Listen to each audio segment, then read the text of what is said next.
Assalamualaikum warahmatullahi wabarakatuh.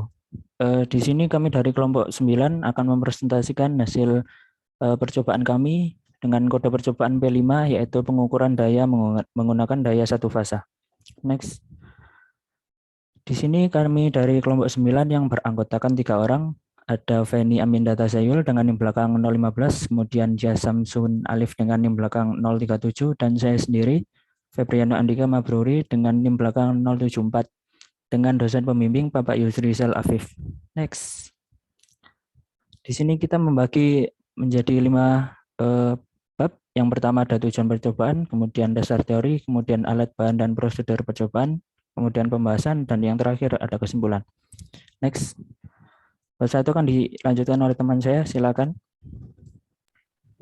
Oke, bab pertama yaitu tujuan percobaan. Next.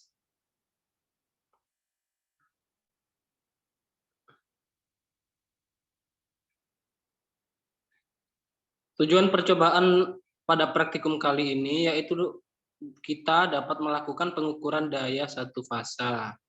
Next. Bab kedua yaitu dasar teori. Next. Pada praktikum kali ini dasar teori yang kita gunakan yaitu daya listrik atau dalam bahasa Inggris disebut dengan electrical power adalah jumlah energi yang diserap atau dihasilkan dalam sebuah sirkuit atau sebuah rangkaian. Sumber energi seperti tegangan listrik akan menghasilkan daya listrik, sedangkan beban yang terhubung dengannya akan menyerap daya listrik tersebut. Dengan kata lain, daya listrik adalah tingkat konsumsi energi dalam sebuah sirkuit atau rangkaian listrik yang biasanya diukur dengan wattmeter. Wattmeter itu sendiri merupakan suatu alat ukur yang digunakan untuk mengetahui berapa besarnya daya listrik nyata pada beban yang sedang beroperasi dalam suatu sistem kelistrikan dengan beberapa kondisi beban seperti beban DC, beban AC satu fasa, serta beban AC 3 fasa. Dalam pengoperasiannya harus memperhatikan petunjuk yang ada pada manual book atau tabel yang tertera pada wattmeter tersebut. Demikian juga dalam hal pembacaannya harus mengacu pada manual book yang ada. Pada rangkaian dasar wattmeter, kumparan arus dari wattmeter dihubungkan secara seri dengan rangkaian. Dan kumparan tegangan dihubungkan paralel dengan line. Jika arus line mengalir melewati kumparan arus dari wattmeter, maka akan membangkitkan medan di sekitar kumparan. Daya listrik AC ada 2 macam, yaitu daya untuk satu fasa dan daya untuk 3 fasa. Daya listrik AC ada 2 macam, daya untuk satu fasa dan daya untuk 3 fasa. Dalam penghubungan ke beban dan saluran supply daya listrik wattmeter untuk pengukuran daya satu fasa ada kesamaan dengan pengukuran daya DC, yaitu terminal input-output pada wattmeter mempunyai kesamaan dengan saat mengukur daya DC. Next.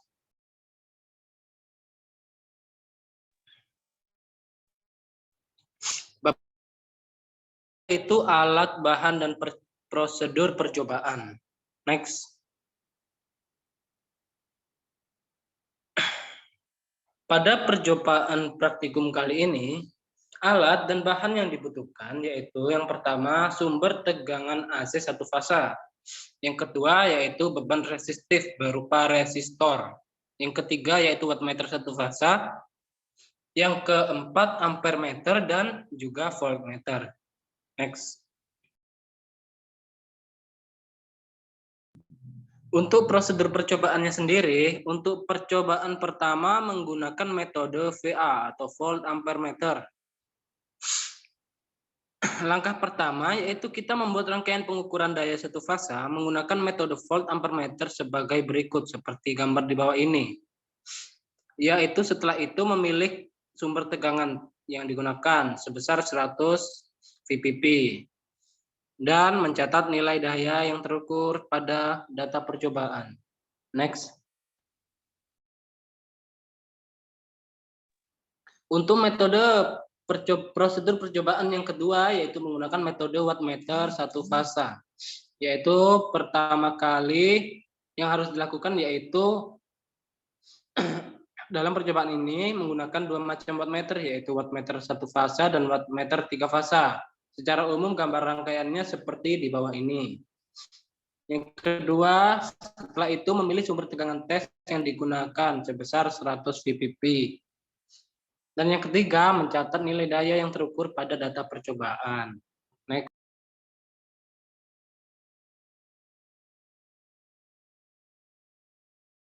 Selanjutnya yaitu bab 4, yaitu pembahasan. Next.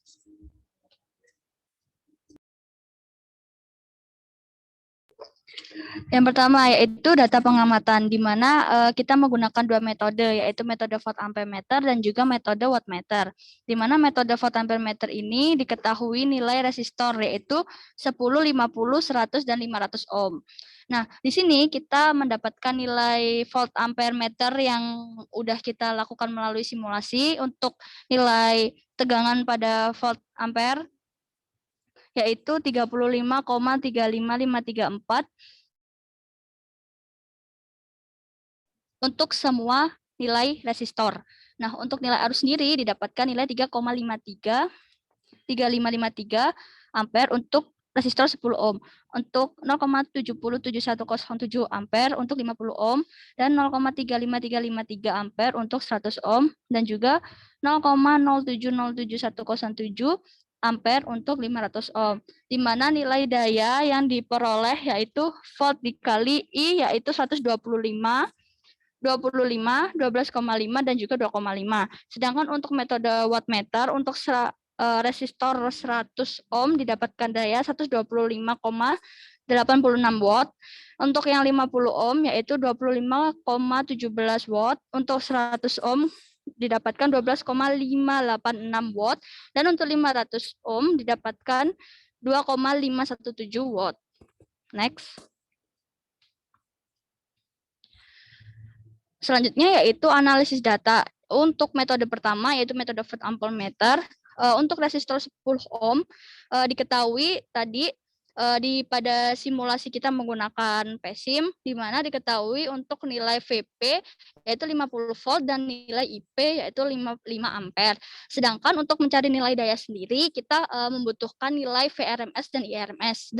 Untuk rumusnya yaitu dengan nilai VP dibagi akar 2 sehingga didapatkan nilai VRMS. Sehingga untuk nilai VRMS sendiri pada 10 ohm yaitu 35,35534, dan untuk nilai IRMS itu 3,53553. Maka untuk nilai dayanya sendiri yaitu didapatkan 125 watt. Nah, untuk yang 50 ohm kita dapatkan nilai VP-nya 50, nilai IP-nya 1 ampere. Untuk VRMS-nya sendiri sama, yaitu 35,35534. Dan untuk IRMS-nya didapatkan 0,707107. Nah, sehingga nilai dayanya yaitu 25 watt. Untuk yang 100 ohm, kita didapatkan nilai VP yaitu 50 volt dan IP 0,5 ampere. Sehingga untuk VRMS-nya sama dan IRMS-nya didapatkan 0,3553. Untuk nilai dayanya didapatkan 12,5 watt. Nah, sedangkan untuk yang 500 ohm didapatkan VP-nya sama 50 dan IP-nya 0,1 ampere. Sehingga nilai VRMS-nya sama dan nilai IRMS-nya yaitu 0,0707107. Sehingga nilai dayanya didapatkan 2,5 watt. Next. Selanjutnya yaitu ada tugas modul. Nah, untuk yang pertama yaitu bagaimana perbandingan hasil pengukuran daya dari metode-metode tersebut. Nah, dapat dilihat dalam hasil percobaan melalui perhitungan maupun simulasi bahwa nilai daya yang didapatkan itu sama, hanya selisih nilai koma. Nah, dalam memperoleh hasil daya yang sama antara metode volt ampere meter dan juga wattmeter dengan satu fasa, yaitu dengan menyamakan tegangan sumber yang digunakan, yaitu dengan menggunakan sumber AC. Diketahui bahwa jika menggunakan jenis sumber yang berbeda, maka nilai tegangan dan arus yang dihasilkan juga berbeda. Sehingga nilai daya yang diperoleh juga berbeda. Jadi fungsi dari wattmeter itu sendiri itu juga dapat mengukur nilai daya dan juga fungsinya sama dengan volt ampere meter yang dapat menentukan nilai daya. Namun untuk kalau kita menggunakan wattmeter, kita menggunakan volt ampere meter, itu perlu perhitungan rumus melalui P sama dengan V dikalikan I. Di mana bisa dilihat dari tabel daya untuk volt ampere meter itu 125. Untuk daya yang wattmeter juga 125, namun cuma selisih koma. Nah, di sini bisa dilihat bahwa hasil simulasi kami menggunakan PSIM untuk nilai dayanya bisa dilihat seperti tabel, sehingga hanya selisih dengan angka nilai koma. Bisa di next. Nah, untuk tugas modul yang nomor 2 yaitu apabila ditambahkan dengan induktor 10 mH pada rangkaian kedua metode pengukuran, apa pengaruhnya terhadap nilai dayanya. Nah, simulasinya bisa kita memilih dengan salah satu nilai resistor saja. Nah, jadi dalam simulasi untuk mencari nilai daya apabila ditambahkan dengan induktor sebesar 10 mH, maka beban dalam rangkaian menjadi lebih besar. Kemudian, untuk mengetahui nilai beban yang berada pada induktor bisa melalui rumus XL sama dengan omega kali L, di mana saat ini beban bertambah besar, maka nilai arus yang didapatkan akan semakin kecil. Nah, hal ini dapat dibuktikan dengan rumus yang kita tahu bahwa V sama dengan I dikalikan R. Sehingga jika nilai arusnya semakin kecil, maka nilai daya yang didapatkan akan semakin kecil juga. Sesuai dengan rumus P sama dengan V kali I, dapat diartikan bahwa penambahan induktor berpengaruh pada nilai arus dan juga nilai daya yang dihasilkan pada simulasi dengan menggunakan PSIM tersebut. Bisa dilihat di sini, daya untuk yang volt ampere meter itu didapatkan 113,98 watt, dan untuk daya wattmeter itu didapatkan 114,5 watt. Di sini ada selisih angka mungkin karena penggunaan kita menggunakan wattmeter dengan volt ampere meter. Nah, nilai ini tidak jauh berbeda dengan nilai ketika kita memasang hanya ada beban yang pada rangkaian sebelumnya.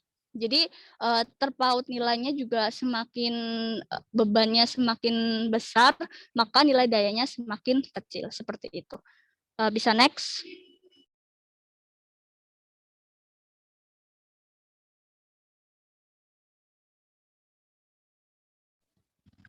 Nah, selanjutnya yaitu pembahasan pada praktikum kali ini yaitu mengukur daya satu fasa dengan tujuan untuk memahami cara pengukuran daya satu fasa menggunakan metode volt ampere meter dan juga metode satu fasa.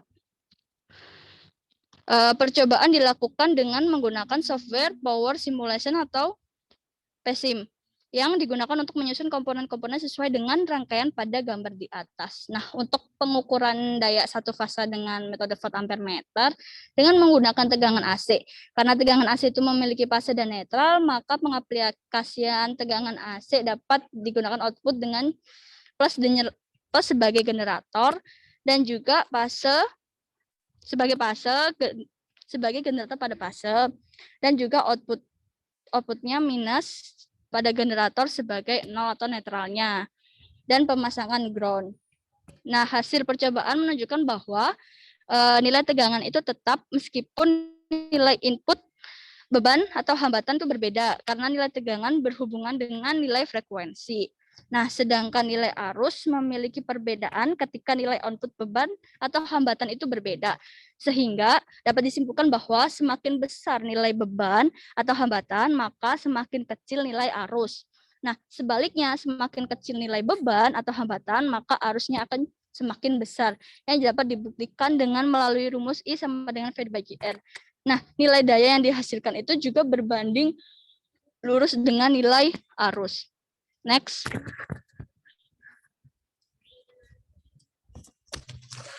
Nah, untuk wattmeter memiliki dua kumparan, yaitu kumparan tegangan dan kumparan arus, sehingga besarnya medan magnet yang ditimbulkan sangat tergantung pada besarnya arus yang mengalir melalui kumparan arus tersebut. Nah, walaupun medan magnet yang ditimbulkan oleh kumparan tegangan itu praktis sama atau tidak berubah, maka bila arus yang mengalir pada kumparan arusnya itu semakin besar, sesuai dengan besarnya alat atau peralatan listrik, maka medan magnet yang ditimbulkan oleh kumparan arus juga semakin besar.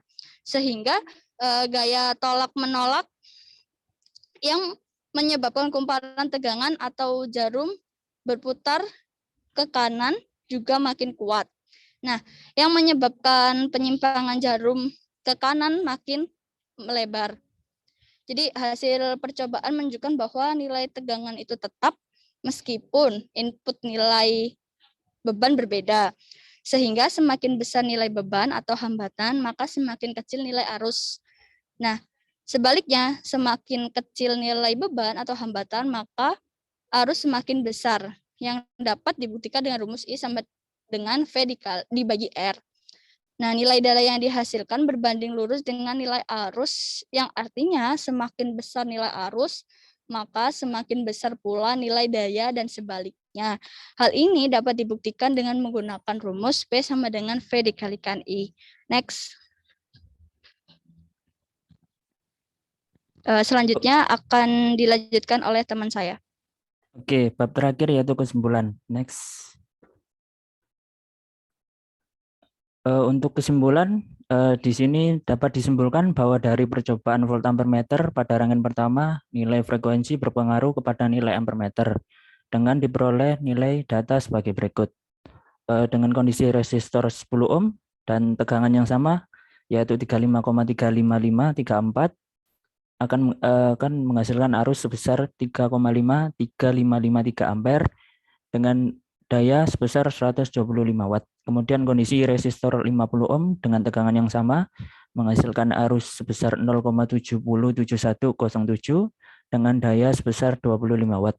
Kemudian dengan kondisi resistor 100 ohm dengan tegangan yang sama menghasilkan arus 0,353553 dengan daya 12,5 watt.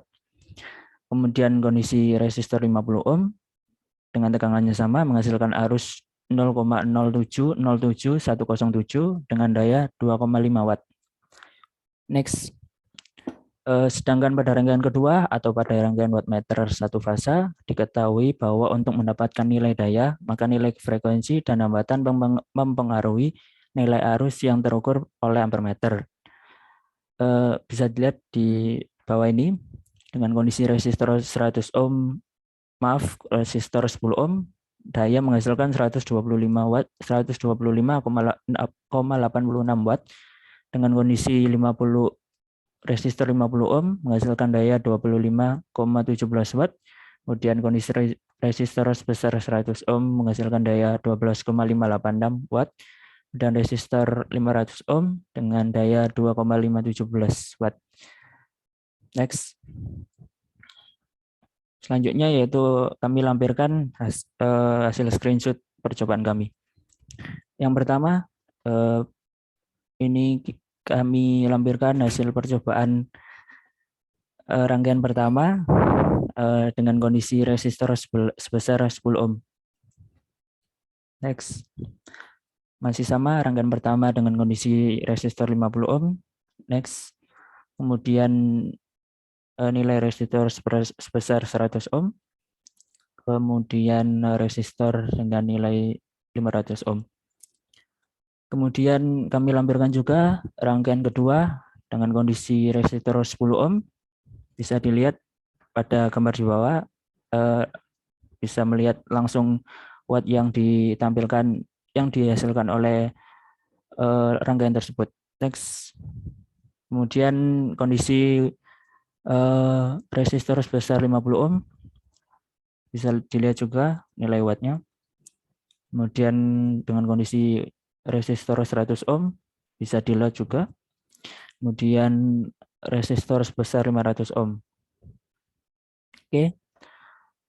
Di sini kami juga melampirkan hasil percobaan kami, yaitu di bagian tugas modul. Bagaimana jika rangkaian ditambahkan